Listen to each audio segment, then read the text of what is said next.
I've been sharing the story of how a racist, immature leader enacted policies that targeted immigrant workers and even children. But I haven't yet shared the story of the brave women who resisted him. So today I'm going to share the story of Shiphrah and Puah. They were two midwives who defied Pharaoh more than 1,000 years before Christ.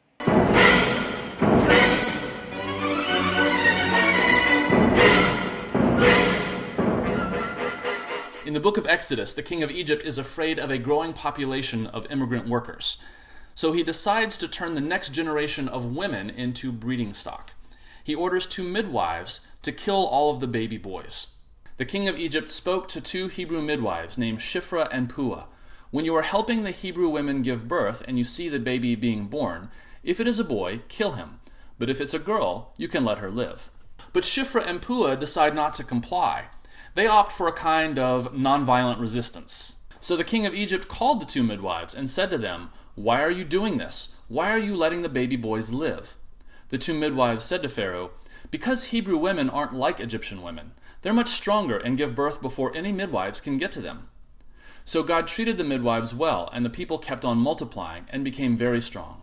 And because the midwives respected God, God gave them households of their own. Let me make a few observations about this story that I think we need to hear today. First, you've got a powerful male leader who doesn't know a thing about reproduction or female anatomy. He totally buys into their excuse because he's ignorant about women's bodies. Second, midwives are still subversive characters. Midwives throughout history have been treated with suspicion by male authority figures because they deal with a mysterious world that's usually hidden from male view.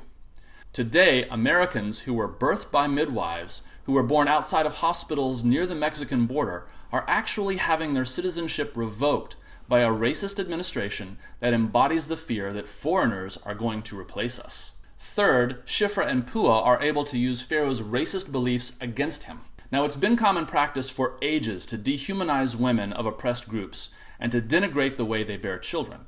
In Victorian England, the poor underclass were portrayed as irresponsible parents who bred too quickly. They were that era's welfare queens. Under white supremacy, members of other ethnic groups are often portrayed as more animalistic than our refined and civilized women.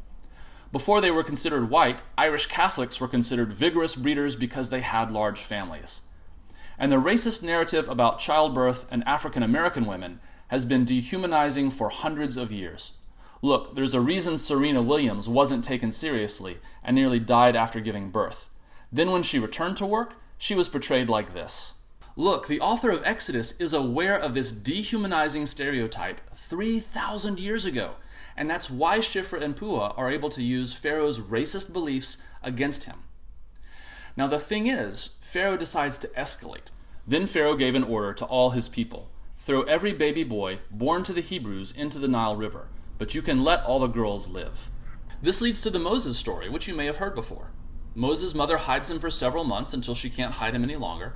Then she puts him in a basket in the Nile River, where he will be discovered by Pharaoh's daughter.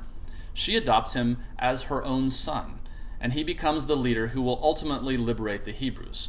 So just a couple more points about this first chapter that I think are so important for us to hear today. First, from one perspective, Shiphrah and Puah failed. Sure, they stood up to Pharaoh, but ultimately he had his people kill the baby boys anyway. But that doesn't mean their effort was wasted.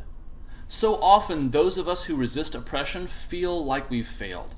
But the fact is, we've accomplished something just by standing up. Shiphrah and Puah have their names recorded in the Bible.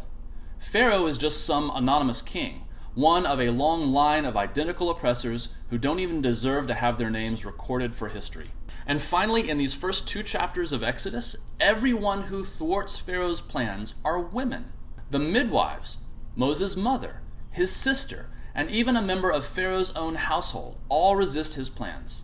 So at the end of chapter 2, Pharaoh thinks that he's won, but he doesn't realize that he's set in motion events which will ultimately bring down his empire.